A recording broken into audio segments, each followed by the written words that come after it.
انا عايزه اتجوز. يلا المصريين انتوا فين؟ والله الرجاله موجوده، بس الرجاله تقدر تقول لي بتدور على فكره مشروع حلوه تنفذها عشان يتجوزوك.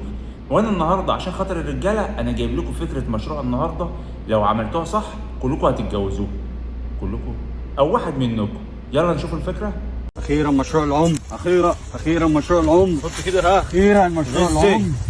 اهو زي ما انت شايف كده موضوعنا النهارده بيتكون من 2 اصحاب تقوي معزه، تفحر حفره صغيره وتحط المعزه الجميله فيه. دي اول خطوه. يلا اخيرا مشروع العمر. نبقى اغنياء يالا. ده تاني خطوه بقى يا معلم، اهم خطوه في الموضوع ان تخلي الشواشي باينه، الزرعه بتاعتك ما تموتش، الزرعه بتاعتك تتنفذ، يعني راس الزرعه تبقى فوق، الودان والراس تبقى فوق. يلا روق عشان هاجي لك بكره انا بقى طرح 5. روق كده هتطلع. يلا بينا.